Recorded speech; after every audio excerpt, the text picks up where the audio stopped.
So this webinar is organized by the Alumni Chapter Japan. As you know, there are several alumni chapters all over the world, and Japan is one of them. And we also have tonight in the audience Gilles Sioun, who is our committee chair. And I'm the liaison officer for KU Leuven in Japan. For those who don't know me, my name is Nele Dupri. And you may get some emails from me from time to time. And of course, we have not only these online events, but also in-person events, but more about that later. Tonight is all about the book donation.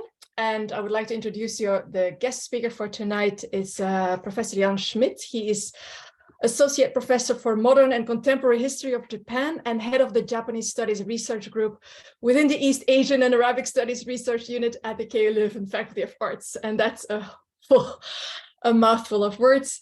But most of all, of course, for tonight, he's the curator of the special exhibition. I don't know, some of you may have seen that already. That is currently on display in the library of the KU Leuven University Library from October 2022 until January 2023. The titled Japan's Book Donation to the University of Leuven, the Japanese Cultural Identity and Modernity in the 1920s. So tonight he will give you a brief overview of that exhibition and some historical background. And there's also some Q&As at the end, but I would like to give the floor to Jan for his presentation. Thank you. Okay, thank you, Nele, for the kind introduction. And I will address you in English. Ik kan ook het Nederlands verstaan. So later in the Q&A, also if you have questions, of course, it's totally fine to ask them in Dutch as well. My French is not that good, so so please then stick to English or Japanese, of course. So yeah, welcome to this online meeting, and thanks Nele and everybody here, also Martin and the Alumni Network for having me. So it's a great honor. Also, I see many friends here, and thanks to you all. Hi, Anne, and hello, Ellen, and everybody. So yeah, I will more talk a bit about the history of that donation as well. No? So I think without that, it's hard to understand, but that also a bit why we did this exhibition and what kind of things you can see. We only have a couple of exhibits here in the presentation, but there's of course much more. I also want to mention that the catalog that we produced, which took us 3 years, that is edited by myself, but also by Professor van der Walle, Willy van der Walle, whom I guess most of you know, my predecessor, who is now emeritus, and by Ian Menens. And this catalog is published by Leuven University Press, and it's actually free for download, thanks to the KU Leuven Open Access Fund, which we applied for. So if you're interested in learning more and also having the full view on all the exhibits in the exhibition, so please feel free to download it. Maybe Nele, if you won't mind, you could just look up the link and put it here in the chat. That it's also on the exhibition homepage. That would be very kind. Okay, but without further ado, let's start the presentation. I have too many slides as always, so I try to keep it short and we'll skip some. But I hope you enjoy it. And afterwards, if you have questions, I would be very happy to answer them. Also, in between, if there's something that you don't understand or you want to immediately ask, I think it's totally fine to interrupt and do it. So okay, I will share my screen. Let's see. Yes. Nele, can you see it? Yes, no problem. Okay. Yeah. So wait, let me put you somewhere here. Yeah, that should be better. Okay. So first of all, thanks again. And so I will talk about the history of the Japan's book donation to the University of Leuven and our current KU Leuven and UC. It's a joint campaign by KU Leuven and UC Leuven, our sister university. And I also saw that some of the UC Leuven colleagues are here, and I'm very glad for that. And actually, it's a campaign that consists of several pillars. The now, I think, most immediate is the exhibition, indeed, that is already on display since October 28 and will be on display until the 15th of January 2023. So just for a bit still, but quite for some weeks. So if you are in Belgium or have anybody possibly interested in this really fantastic book donation and its history, we would be very grateful if you could act as ambassadors, so to say, and maybe spread the word on the exhibition, and some people might come. So I will let me go further. So yeah, this is actually the cover of the catalog, which is a beautiful, almost 300 pages, 296 pages, with most of them colored illustrations, and it also hosts all the exhibits, everything that is on display basically in the exhibition. You will find also in this book, with a lot of text and explanations, also with 5 essays to explain more about the donation, first by Professor Van der Walle and one by myself. So I will talk, or I wrote about the history, mainly situating it in the context of the First World War. And let me put this somewhere else. And I don't know, so yeah. And as you can already see from this from the cover, there's a subtitle with Japanese cultural identity and modernity in the 1920s. And so for me as curator of this exhibition, it was very important to not only show the immediate history, the historical details of the donation, but also to give more background, in the sense also to locate it in Japan's 1920s. Because I do think very often, maybe you agree, when we have exhibitions on Japan, art exhibitions, for instance, let's say on ukiyo-e prints, all beautiful, but there's often not much mentioning about this, the question actually when these prints came to Europe, under which circumstances, and which kind of Japan as a country has given such art to Europe. And it's the same problem for this book donation. No? And it's actually, it really gets interesting, this book donation, if you think about Japan's 1920s. And for instance, on the back of the cover, you can see one of the beautifully illustrated books that we will talk about in a second, but also a 1920s music sheet and people's listening to a radio, because we should be very aware that Japan was obviously already a very modern country in the 1920s, and that was the country giving the books to Leuven. But actually the campaign is not only a campaign, how can I limit this? Yeah. It's not only a campaign that consists of this exhibition, it's also a fundraising campaign. I won't talk that much about the fundraising today, only in the beginning and at the end a bit. We also have this flyer here. Maybe we could also put this in the chat then. It's a 2-page flyer on this so-called Japan Mirai Fund, which was also inaugurated at the same day as the exhibition opened on the 27th of October. And it's a major achievement alone that this fund was created. It is a joint fund by KU Leuven and UC Louvain, our sister universities, with obviously the common ancestor university in the old University of Louvain, as it was called in English, that, as you all know, split in the late 1960s into 2 universities. But now we collaborate together with the colleagues in a very fruitful collaboration. First of all, with the exhibition and the catalog, but also with this fundraising campaign. And just very briefly, so the main objectives of this fundraising campaign are, first of all, to gather money for urgently needed restoration works. So we have, for instance, as you will see later, very precious bookshelves that were given by Japan to our university. And the bookshelves are actually the only survivors of the second fire in 1940 in the Second World War. So very precious heritage, global heritage of our university in Leuven. They are still in the library. Many of you who have studied Japanese studies know them, or Chinese studies, because they are actually now the bookshelves in our East Asian library.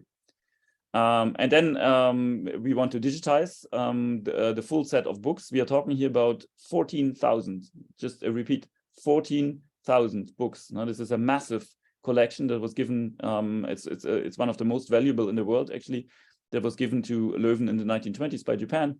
And it consists of 3,200 different books in 14,000 volumes. It's really huge. And we want to digitize that, but that's not an easy endeavor, because we are talking about 450,000 pages, and they really have to be obviously very carefully scanned, because we are talking about books, some of them 200, 300 years old, sometimes even older. And then basically our father's goal is to establish also a position, an academic position, basically a professorship, in order for attracting a specialist who can work with these books. Should be a specialist on pre-modern Japanese book history, for instance, because this donation is one of the most valuable in the world. It sits in Belgium, very well preserved, thanks to the colleagues in UC Louvain, in their special collections. We have artwork and the bookshelves and other objects, so it's split. But yeah, we really urgently need somebody who can work on pre-modern Japan. Professor Van der Walle is now an emeritus, and I work on, as you will see, on modern Japan. So yeah, and this should be a joint appointment by KU Leuven and UC Louvain. It would be just great if you could achieve this. And I think we all would profit from it, because this collection is so great that you can do many exhibitions and outreach work to the public, and use this as basically a permanent fountain that can be used for art exhibitions and for many exhibitions on Japan. And it's also a very important story, I would say. I don't know how you feel about it, but in our times now in the 2020s, with a lot of insecurity, as we talk in this, we have to be honest, in this hour, until I finish my talk and we finish the Q&A, hundreds of people will die in Ukraine again. We have other wars that are often forgotten in Tigray, in Syria, and so forth. We have obviously it's still pandemic, or hopefully now post-pandemic situation. That's also the same, by the way, than in the 1920s, because there was the Spanish flu. And then, yeah, we have global insecurity regarding the economy, obviously with the recession coming up and so forth. And then the white elephant in the room, climate change.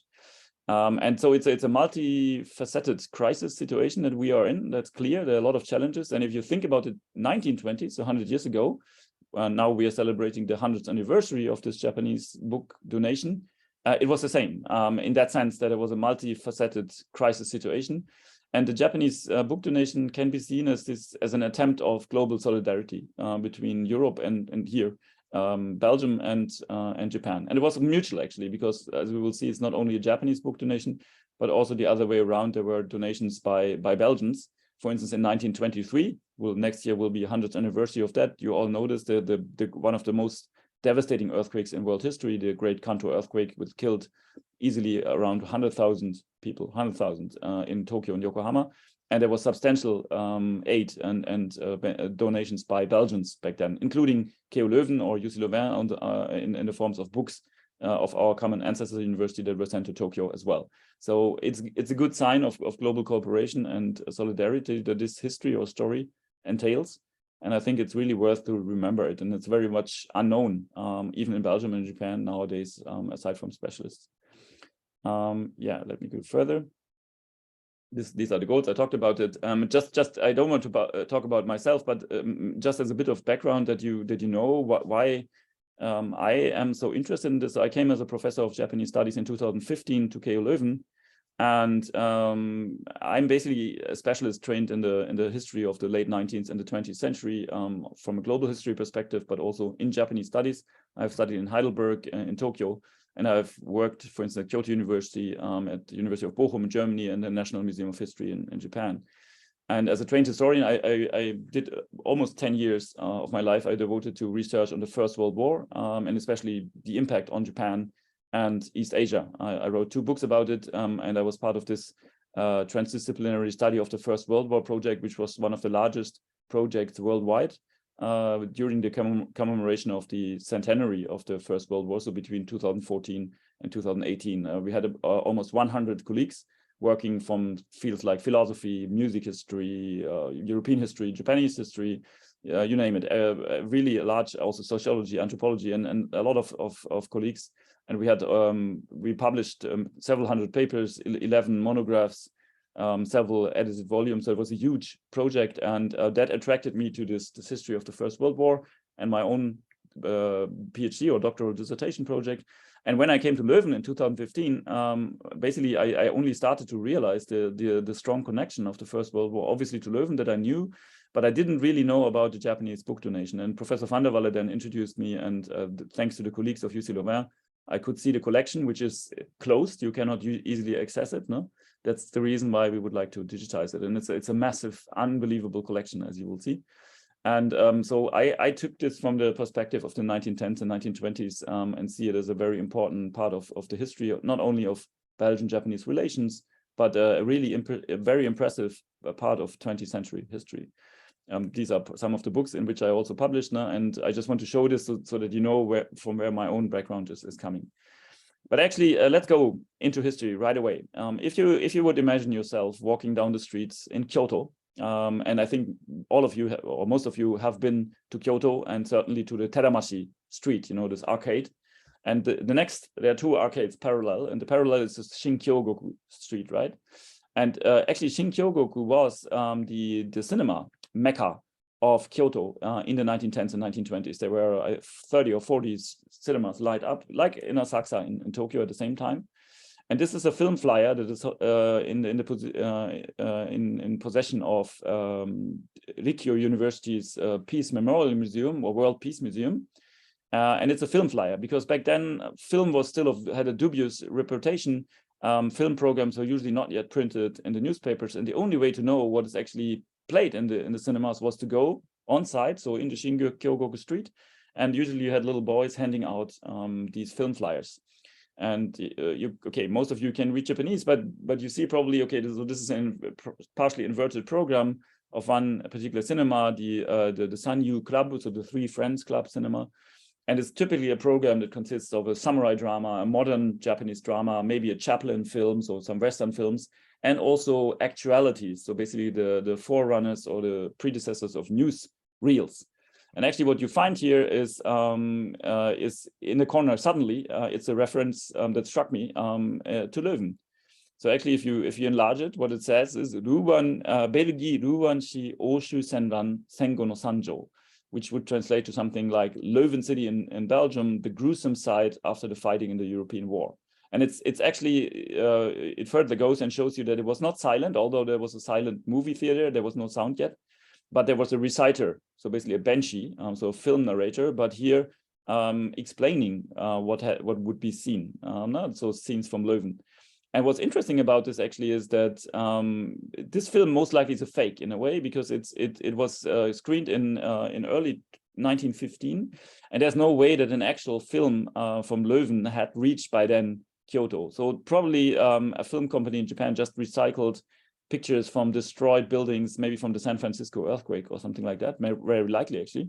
But they were seriously alluding to the destruction of Leuven that was well known in Japan. Now, the destruction happened in late August 1914, so right after the beginning of the First World War. Actually, just 2 days after Japan, the Empire of Japan had entered the First World War itself. And that's not the only site in cinema or only reference to Belgium. For instance, this is another film flyer that we have on display in the exhibition.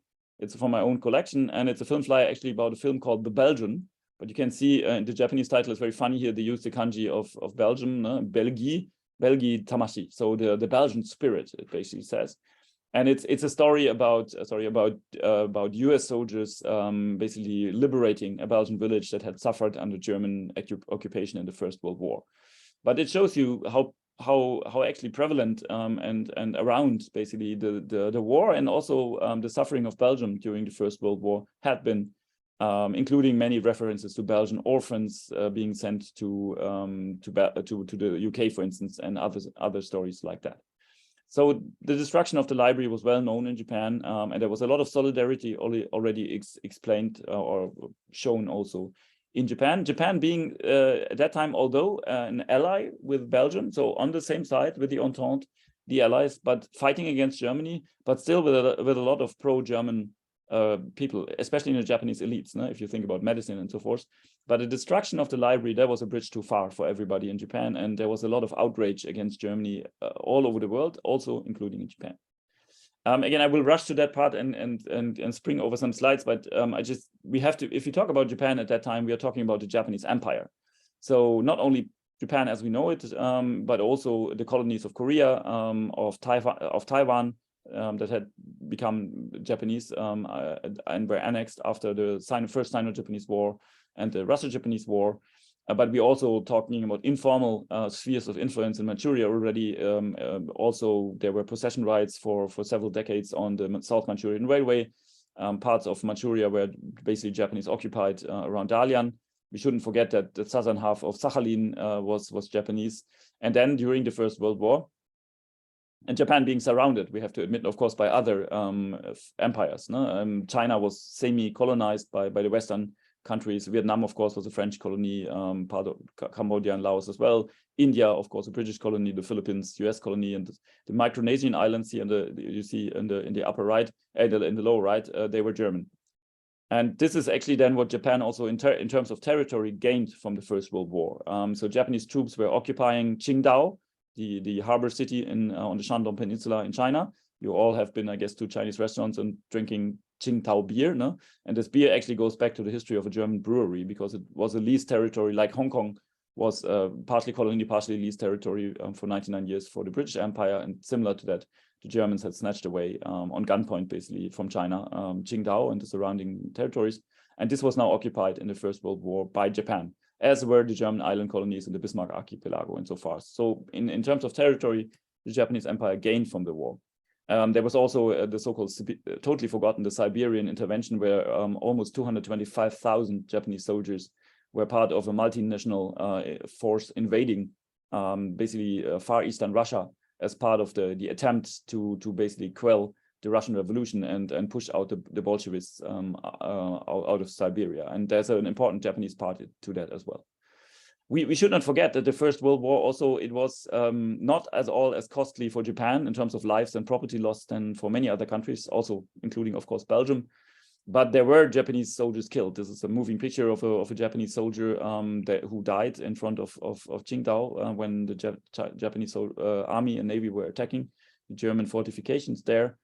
And here you see Japanese warships actually anchoring in Malta, so in the Mediterranean. If you go to Malta, you have even graves of Japanese soldiers on the cemetery of Malta, because one of these ships was later torpedoed by an Austrian-Hungarian submarine, actually.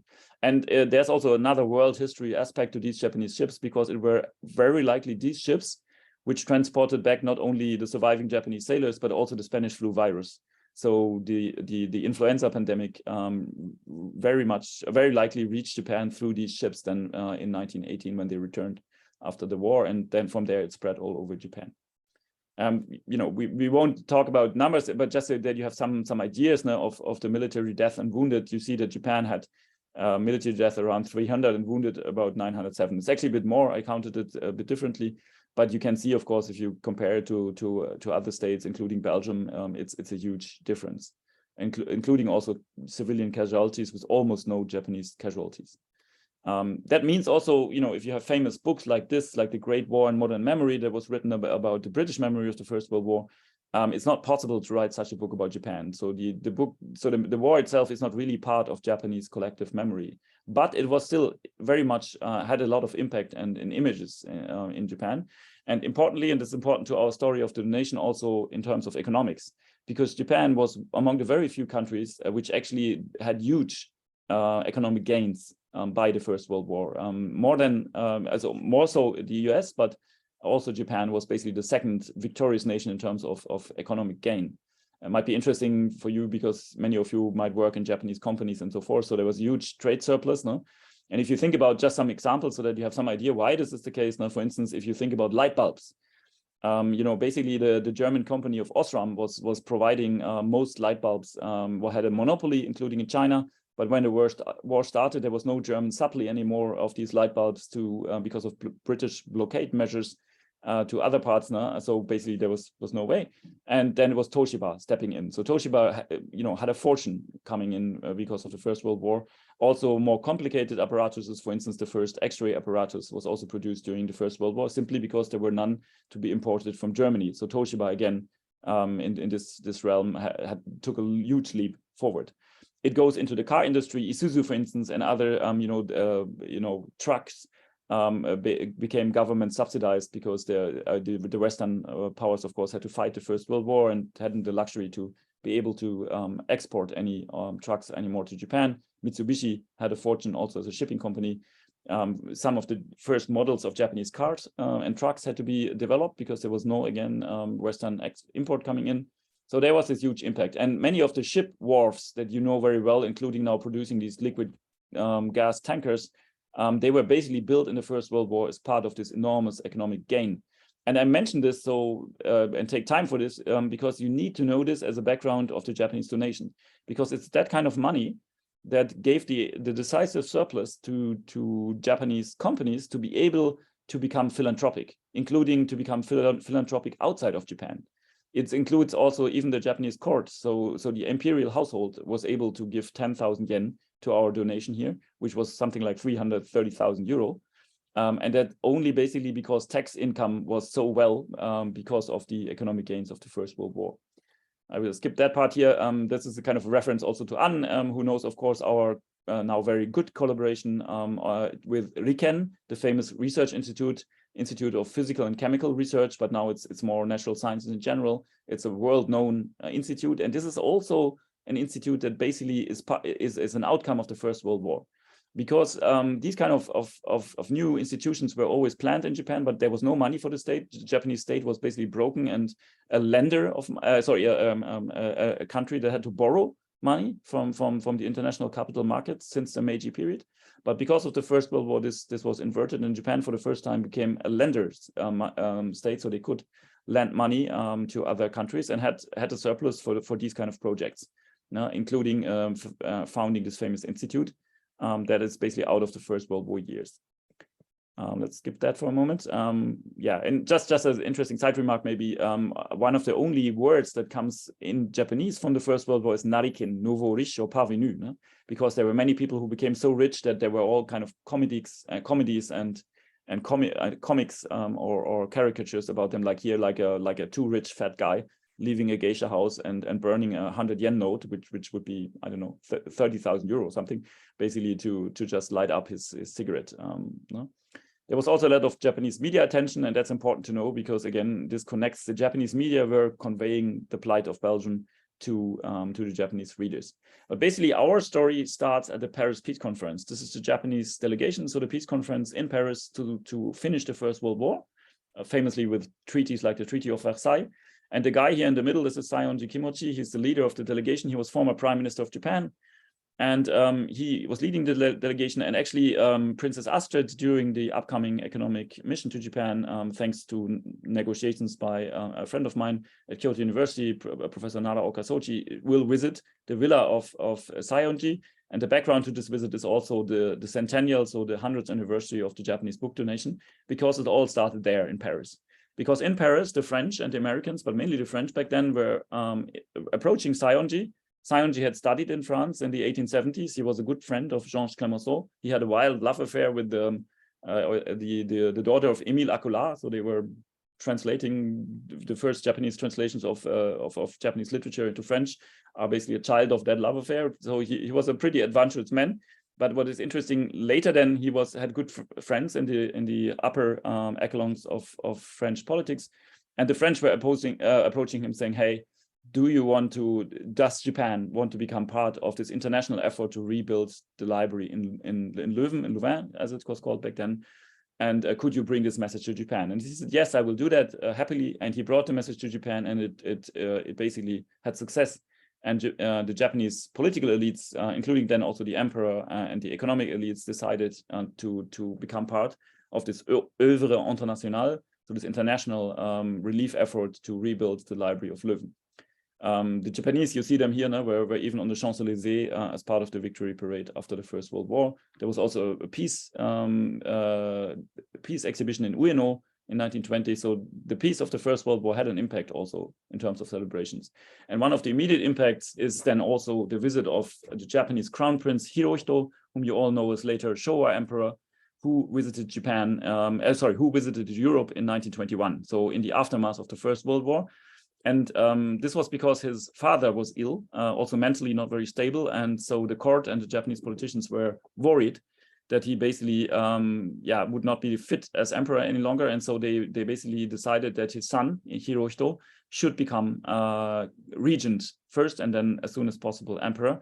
But before he would become emperor, they wanted him to see Europe. He was just 19, becoming 20 during his trip to Europe. And the idea was to see Europe and to understand Europe after the First World War. So it's a bit, in a way, like the economic mission now to Japan. It's in the aftermath of the pandemic. It's in the aftermath, unfortunately now not in the aftermath, but of war, of crisis.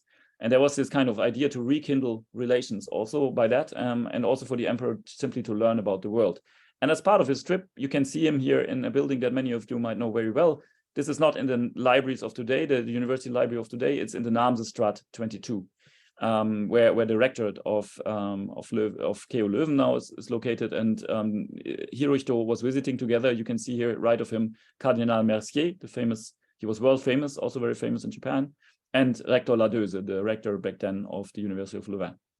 And Hirohito visited all the other sites of the First World War, for instance, Liège, the forts of Liège, the battlefields of Ypres, and so forth. And here, of course, he was in Brussels and welcomed by King Albert. And this visit had a huge impact on his life. And one of the direct impacts is basically then the creation of a Japanese national committee and the first money donations.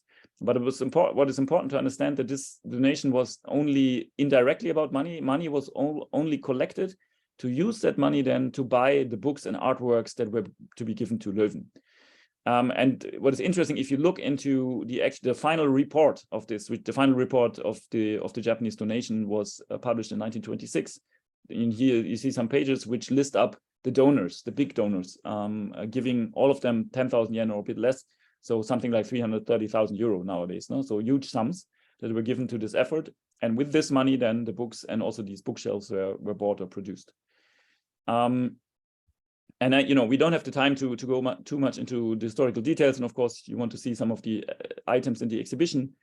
But just to give you some background, so the report of 1926 opened with this sentence: the European War, that's the way the First World War was called in Japan, which did shake the world since 1914 for several years, did leave traces of tragedy in many places. But when it comes to the realm of academia, incomparable damage was dealt to the University Library of the city of Louvain in Belgium. On August 1926 of the year of the beginning of the war, was the library put to the torch by the brutal enemy, the German army, and with everything else in the building, about 300,000 volumes were reduced to ashes. The renowned university was founded in the 15th century, and its library had in possession an immense number of precious books, manuscripts, incunables, and other items, by that belonging to a small number of the most prominent libraries in Europe. Already back then, so after destruction, did the Allied countries, from out respect for the humanities, declare that this is a calamity, and in several countries the idea of a reconstruction of the library was voiced, mainly in France first. This was met with approval by, of course, the Allied countries, but also the then still neutral United States of America and other countries. And in 1919, so during the Paris Peace Conference, the members for the International Committee were selected, which was then named the Œuvre Internationale de Louvain. As one of the Allied countries, did our country, Japan, accept the call to participate in this effort. And now it comes with this as the occasion. 15 committee members in Japan were appointed to contribute to world civilization and also to disseminate Japanese culture to the West.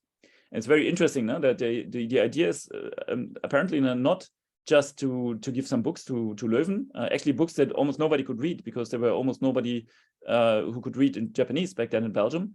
But it was also to create a center, basically, to represent Japanese culture to the West. And I won't go to every detail, but basically this is part of a timeline. We mentioned the visit of Hirohito to the library, and when Hirohito came back, sorry, it's a bit invisible here in the back. It was Hirohito basically personally and the court of Japan, so the Imperial Household Ministry that it was called back then, which was donating 10,000 yen, so basically 330,000 euro. I tried to calculate, should be today. It's very difficult to calculate the thing. And this created a domino effect. And afterwards, families like the Iwasaki family behind Mitsubishi, Mitsui family, Sumitomo family, and Furukawa family, and others donated similar sums to support the purchase of books and artworks. So that's it. It's basically a chain. And in 1922, so actually 100 years ago in October 1922, this national committee in Japan was created. And then there was one moment where everything was in danger. It was the great Kanto earthquake that I mentioned before, with 100,000 dead. And basically there was this idea in in Japan, that we had our libraries burning, including the library of University of Tokyo. We have no time to give books to Leuven. But then it were all the donations by the Belgians, by Belgian citizens via the Red Cross, by the University of Louvain, so by the library of Louvain, also to the University of Tokyo and so forth, that actually helped them to rekindle this. And basically people said, okay, then we have to stick to our promise. If the Belgians give so much, we have to stick to this promise.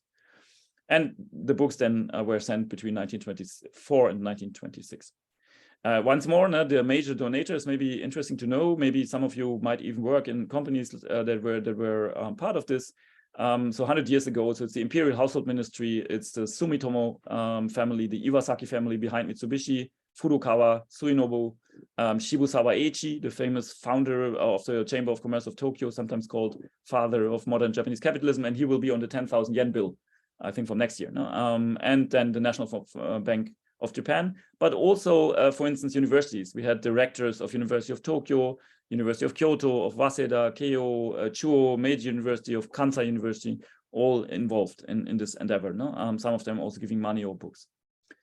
There's an interesting newspaper report about an early meeting also in 1922, so 100 years ago, in the Belgian embassy that was also very active in supporting the efforts for helping Leuven. And if you go to the names, it's crazy. No? It's basically, you see again the Imperial Academy, the Imperial University of Tokyo and its rector, Imperial University of Kyoto and its rector, the Imperial Academy again, and somebody called Dr. R. Mori. No? And that is none other than Mori Rintaro, also known as Mori Ogai, one of the fathers of modern Japanese literature, because he was the president of the Imperial Museum back then, and so forth, Meiji, Chuo, we named them. There's rich documentation on this in the archives of the Foreign Ministry of Belgium, but mainly in the Foreign Ministry archives of Japan, which I went through.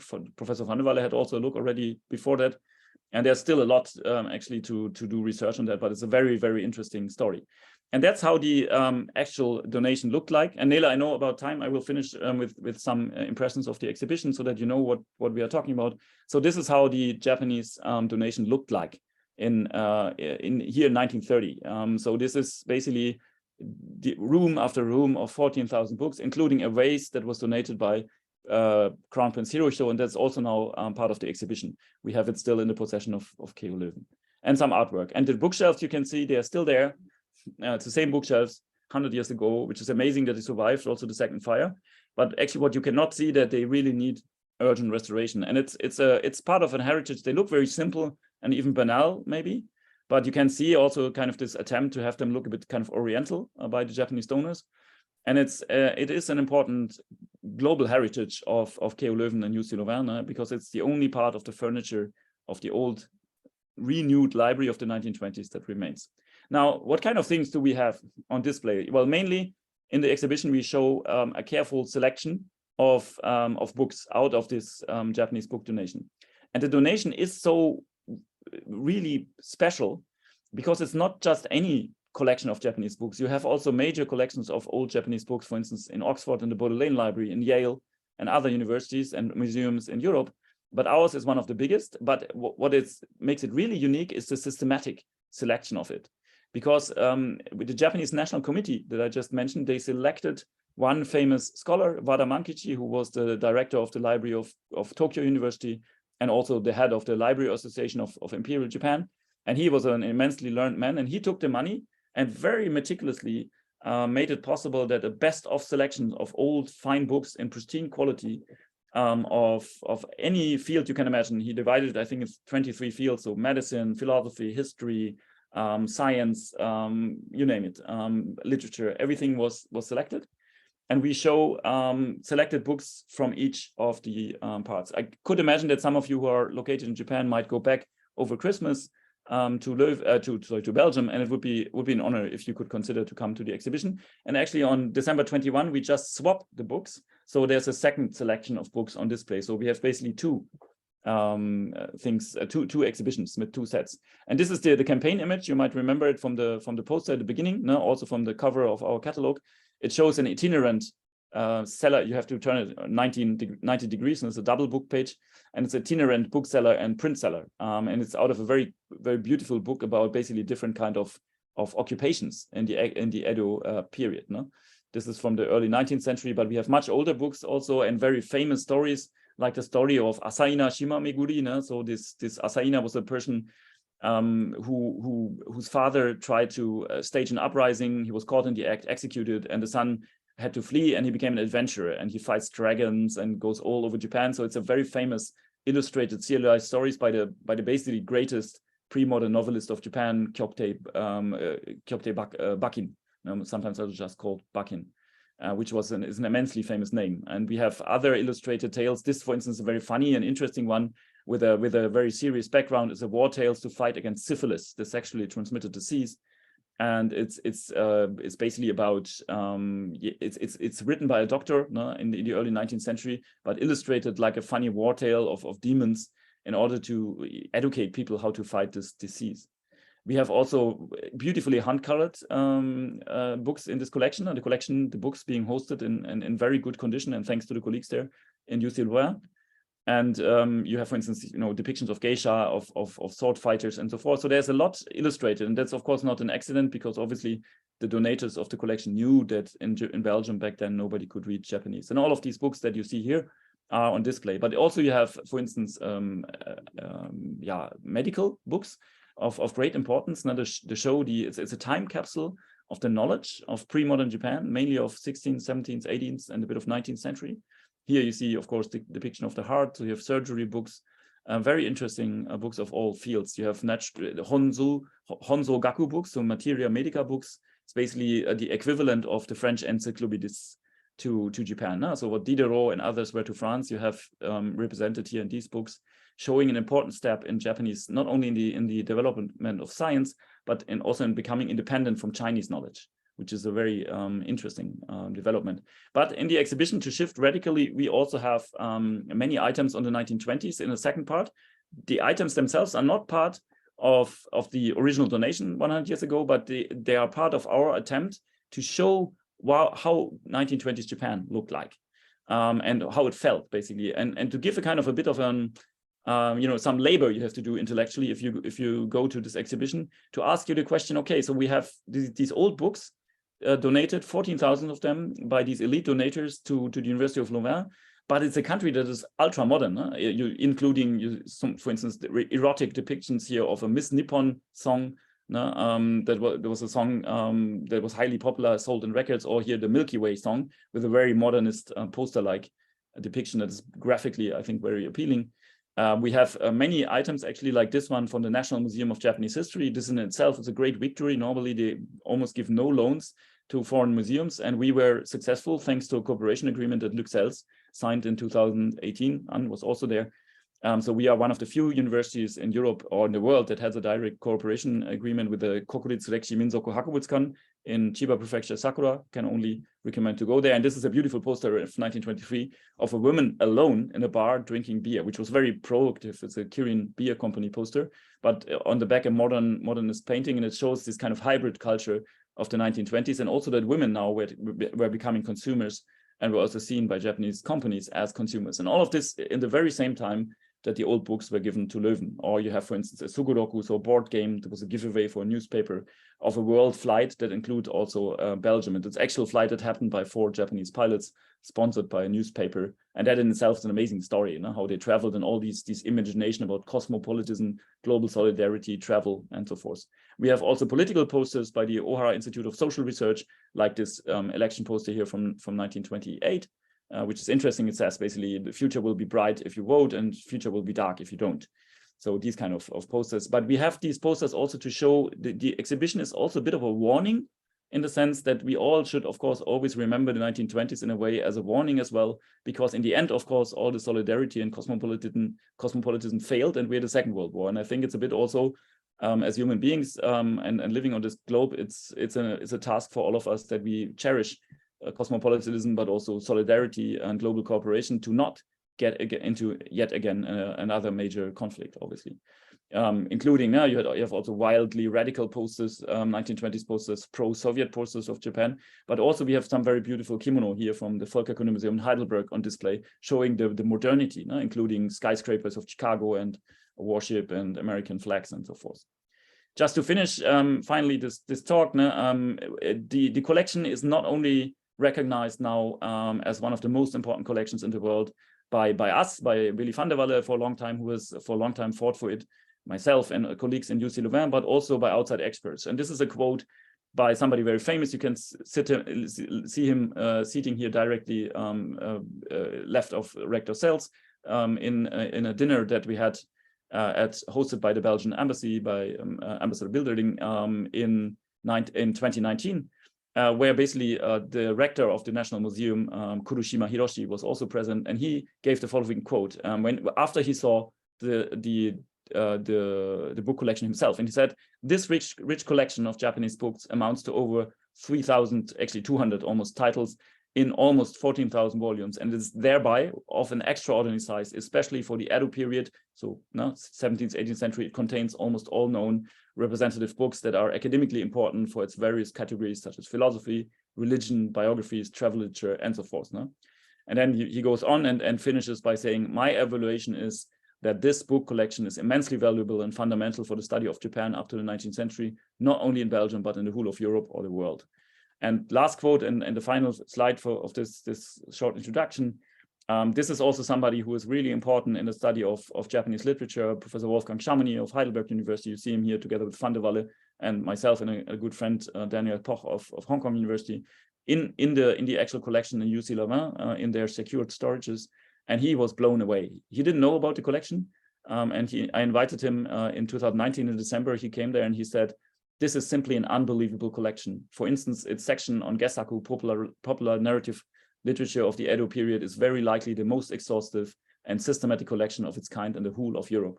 It was not like the collections of other libraries in Europe assembled through single purchases and through the addition of smaller donations, but systematically collected by Japanese specialists in the 1920s with the objective to comprehensively represent pre-modern Japanese book culture. For the time from 1600 to 1868, an almost complete panorama of literature, history of ideas, scholarship, religion, and history is represented. And this comes from one of the most famous scholars of Japanese literature. So yeah, to conclude, we have this exhibition of really magnificent Japanese book collection and a campaign going on, including, as I said, a fundraising campaign. And yeah, I hope it was a bit interesting for you. We still have a bit time left for questions that I happily take. And I will also be part of the economic mission to Japan. I'm already in Japan. I'm in Tokyo right now. And maybe I can meet you also at the Belgian Beer Week next week or at other venues. And if you have any questions or want to support us, I would really, really be happy. If you could serve as a kind of ambassador for the collection, it's one of the really most incredible cultural heritages of global origin, a non-Western origin that we have in Belgium or in Europe in general. Yeah, we all would highly appreciate if you could help us to spread the word on the exhibition and the fundraising. It would be really appreciated. Thank you. Well, thank you. We have a couple of questions. Indeed, it's you know, as a former student, or you know, I didn't know a lot either about this whole collection. So Yamazaki-san, we will come back to you soon. But I think many of us who are not in Belgium or in Europe are not planning to go. Are there any plans for an exhibition in Japan? Because, you know, you said yourself, I think many of these Japanese people are jealous of this whole collection and do want to see it as well, and don't have the means or the time to travel to Belgium. Yeah, in a way, yes. So actually, the National Museum now, also under its new director, is very interested. They have changing exhibitions, and basically, since we also have all the text, the catalog ready, and so it would be relatively easy to transfer this to Japan. Of course, part of it has to be redesigned because obviously Japanese guests know about many things that you have to explain to a European audience more, and then they know less about many things that we know easily. No? So, for instance, the entire Fahal, the entire history of Löwen, and for instance, Japanese visitors to the National Museum here in Japan wouldn't know about Wallonia and Flanders necessarily. No? So there's a lot probably that we would have to explain on the history of Belgium as well. So it's not that easy, but there's a strong interest. No? And the thing is that next year in 23, the National Museum has a big exhibition on the 1923 earthquake, which will mention Löwen actually now. Thank you. And also one exhibit that I forgot to mention, which is very, very moving. We have a book that is in the KBR, in the Royal Library in Brussels, and it's a book with 14,000 signatures of Japanese elementary school kids, which as a thank you book that was given to the state of Belgium and to King Albert in return for all the Belgian help after the earthquake. And it's a quite a moving book, and it's actually the who's who also of Japanese elite as a school kid signed, because we have the page on display of the Gakushuin elementary school, so the peer school, no? So and yeah, this book, for instance, the National Museum immediately said we want this 100%, no? So yeah, working on that. It's just not, they have a long schedule, no? So next year it's probably moody, so it will be 24 or something like that. But there is a strong interest, yes. Okay, great. Yamazaki-san, if you want to unmute yourself and ask the question. All right. Well, I cannot activate my video, so that could you hear me? It's okay, we can hear you. Right, yeah. I'm at a railway station, so that there may be some noises. I'm afraid of that. No problem, well, no problem. Thank you very much for the nice presentation. There are a lot of things I do not know, even though I'm a Japanese.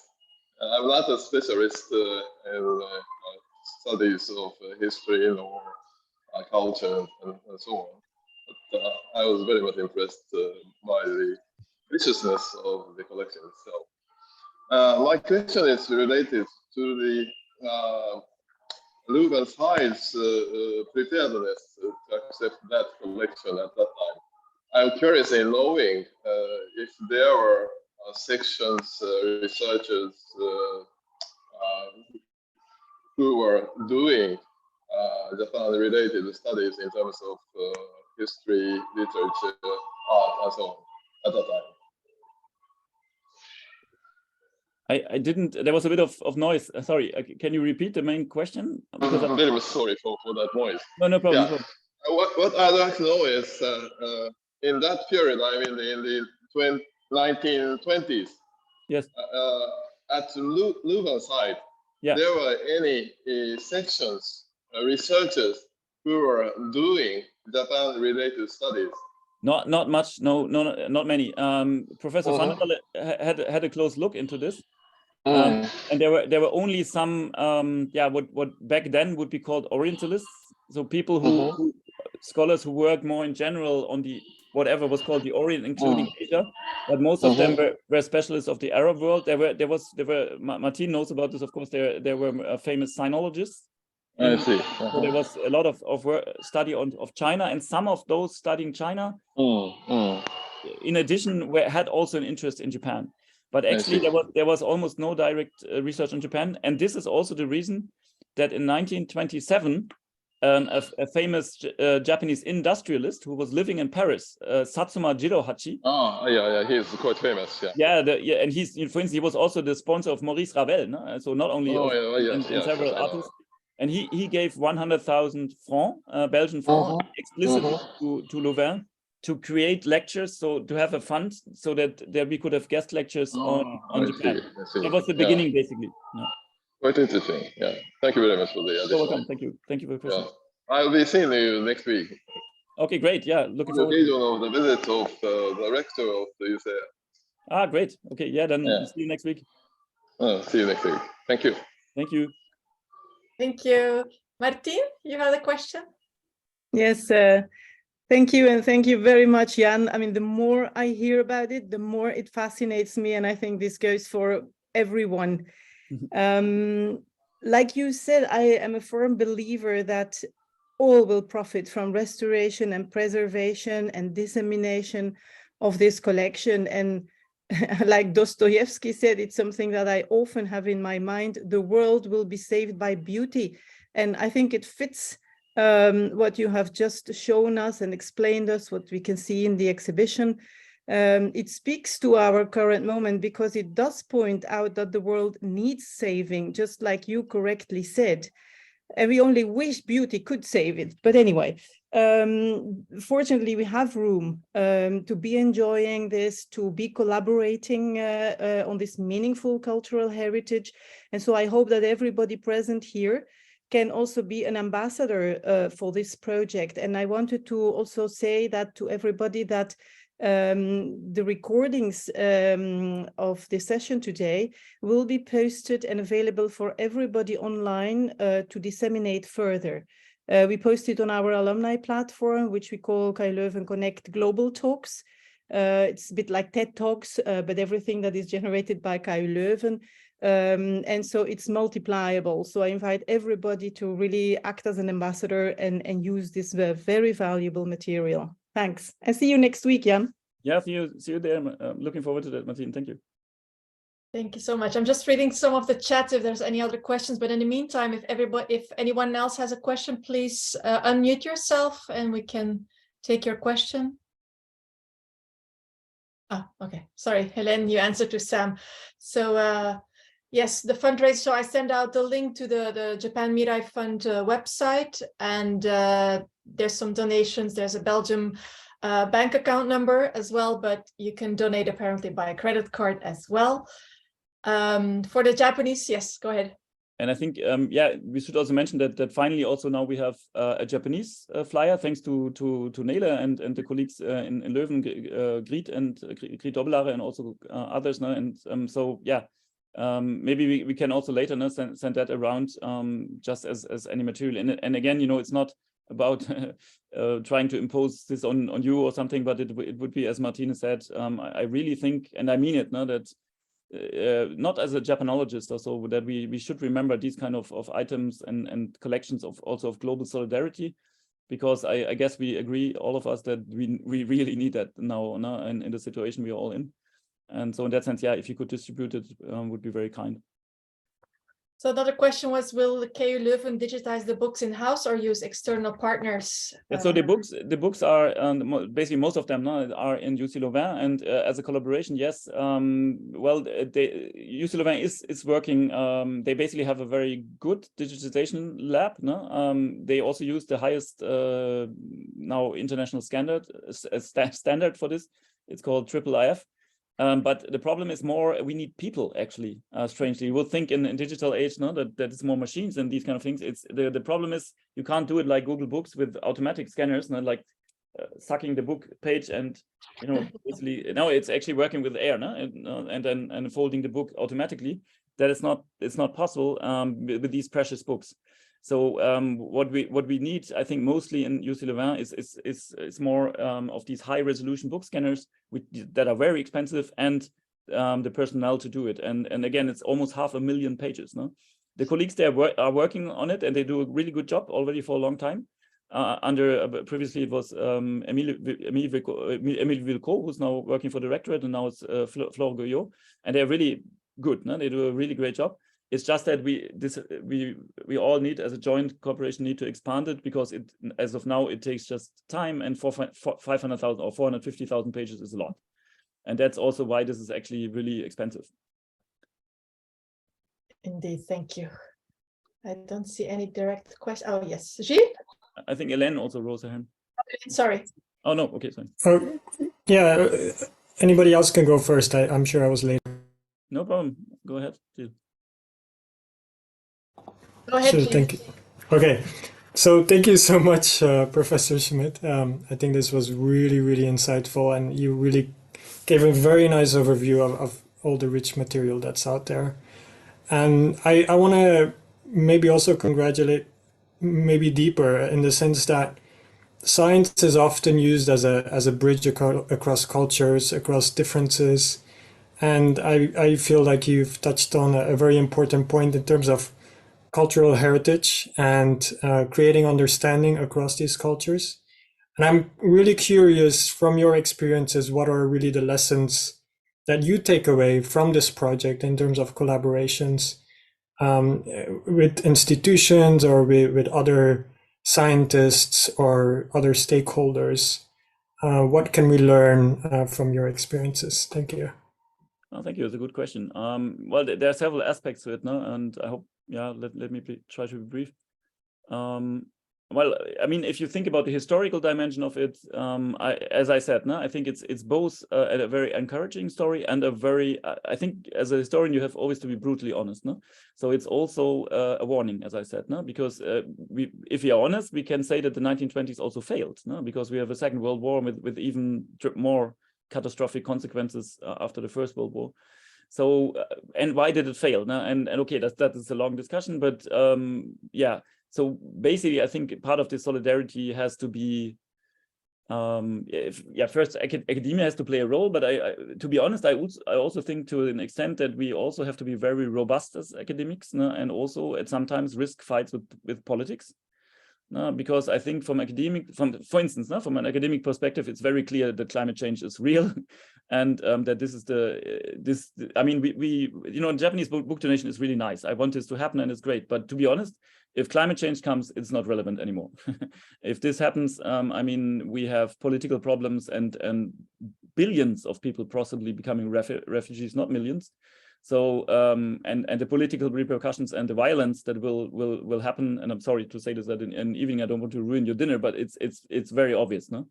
So in that sense, what happened back then was actually maybe one aspect that I didn't really stretch is that one of the most important players back then were the academies, no? So then you know the Académie Française, so the national academies. So it was the national representations of academics, but also individual universities and directors, which really played an important role, appealing to the global public, and also what do you call it, inducing or helping imagination. So I think what we can do as academics, which if we do it well, first interdisciplinary, as you say, obviously climate change, for instance, or let's say even the fight against COVID, obviously it's not enough to just have some people inventing vaccines. This is a very important and great, but what's the point if nobody takes the vaccine? So you see we need communication science, politology, sociology, everything. And the same is, of course, for climate change. And so in that sense, it is an interesting tale also, because it shows what is possible, actually, if people go in one direction and have the right imagination. So in that sense, I think that's for me the essence of it. So it shows also models of cooperation, here again, including the national academics and their international cooperation. So in that sense, it's basically this global cooperation that's very important. You might also say, if you're really honest, then of course there's also another aspect to it, and say that of course it's a very important donation, but from a contemporary standpoint, it's also a bit strangely unrealistic, because giving a huge donation of very valuable Japanese books to Belgium is a nice idea, but actually even in the actual documents by our library director in the 1920s, it's very funny to read it. He basically says, "Oh yeah, that's a great idea, but who will read it? Because there's no people being able reading Japanese." So there's also that aspect to it. So I think, we have just to. It's an interesting tale in order to steer our own imagination. I think how we can collaborate globally, as Martin says, also for beauty and culture. But as she also said, it's beauty in it alone might not be enough. So in the sense that there's realism and imagination. So I think, we named the fund of the fundraising Japan Mirai Fund, so Japan Future Fund. And the idea is actually to make a clear point that it's not about celebrating something old and dusty, but actually to see this as a possibility for future-oriented thinking and for philanthropy, but also for global smart forms of cooperation. And I think, also our alumni in Japan can play an enormously important role to being bridge builders for these kind of collaboration efforts to face the challenges that we have now, which are massive. You mentioned the academies, and maybe in that sense, it might be interesting to connect with the Science Council of Japan, which is one of the very few councils or science councils in the world that is covering all disciplines, including the humanities. One of my former might be interested. One of my former mentors is a member, Okay. Historian. You're right, 100%. It would be a great idea, and I do think also we have to appeal more to the Japanese Academy, the National Academy. Absolutely. Thank you. This was really great, really informative. Okay, one more question from Sam. He keeps typing them. Sam, why don't you come online? Anyway, so he used to work at the East Asian Library, and he had to catalog more recent book donations that came from big chemical families, and include a number of vinyl records from the 1930s. Does the collection at UCL also include non-manuscript media? Yeah, it's a good question. Thank you, Sam. Yes, it does. Well, non-manuscript, it does. It depends on how you define it. No? So in the collection on both sides, so it was split between most of the books are in UC Louvain, and artwork and so remains in Leuven. Now, for instance, we have this vase by Hirohito. In terms of we have emaki, so picture scrolls, several. There's probably the most valuable, most rare item is actually a sutra roll. No, that is from the Heian period, most likely. So an amazing piece. So these are some media, but we don't have any vinyl records or more modern media. Simply also, in the 1920s they were already there, but the elite donators wanted to focus more on basically on books. And so there were some forms of, there was a sword and that you saw probably in the 1930 picture that I showed. No, that's unfortunately lost. Somebody probably thought it was great and took it home or something. So it's not part of this anymore. So there were some forms of artwork. We have also a tea set and a writing set that was donated by Baron Okuda, who was also the one who gave his private residency to the Belgian state, and it's now the residency on the Chusenji Lake of the Belgian embassy. No? That's from the same person. No? So we have some of these kind of objects. We have maps, several very beautiful ones. Also, 2 of them are on display in the exhibition, one now and one will be on display after December 21. So a few of these media. And actually the idea originally of the donors was to have a museum with books, but also much more artwork. But in the end, it was downsized, or it remained the books. No?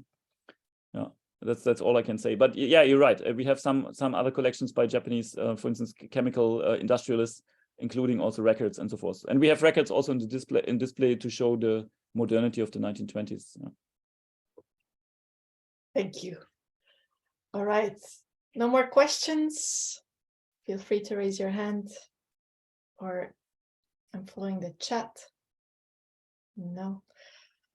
Well, indeed, I think we've learned a lot tonight. And for those in Belgium, of course, who haven't seen the exhibition, I would highly recommend to go and visit.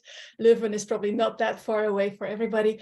And as Jans mentioned, for those traveling over Christmas back home to Belgium, please go by, and you may see some other pieces, as you mentioned, if December 21, that the exhibition will change to some other books.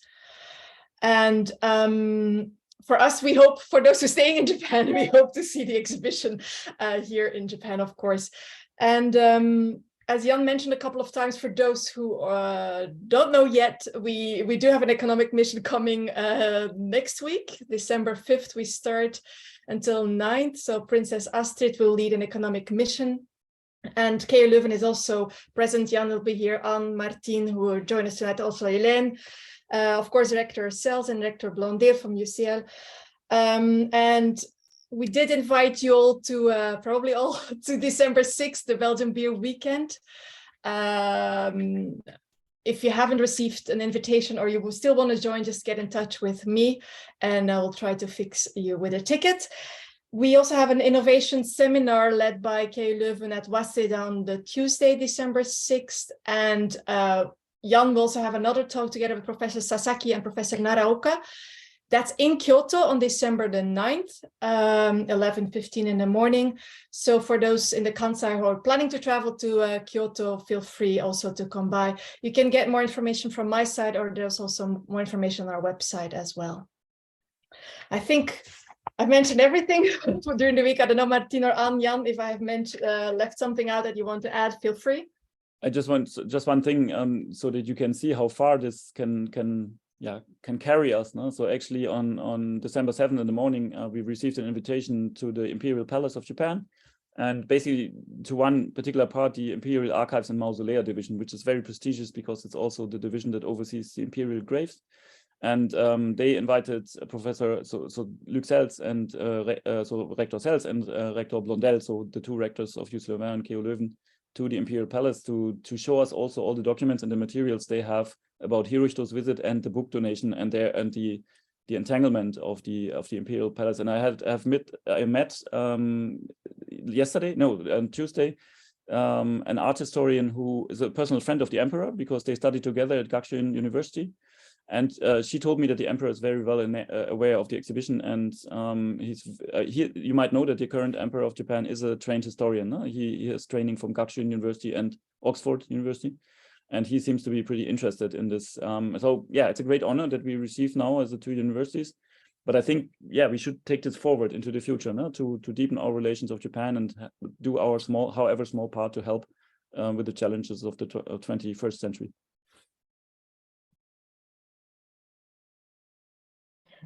There was another question about the video. Yes, it will be online. We will inform you. So we still have the people who are participating tonight. So we will send out an email with a link to the video that will later be put online. Thank you for that, Dimitrios. Sorry. Yeah. Thank you for adding that. And yes, we would have all loved, I don't know, you may meet the emperor himself, hopefully next week, who knows. But as you said, he's a historian himself, so he might even travel to Belgium for that, who knows.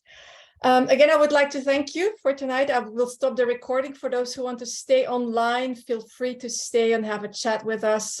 We otherwise see you all next week. Our Belgian colleagues are traveling to Japan over the weekend. I am here, but we hope to see you all at one of our events next week. Thank you again, Jan, for your time. I know we're all very busy at this moment for the next week's mission, but it was very, very interesting and a very valuable lecture tonight. So I'll stop the recording.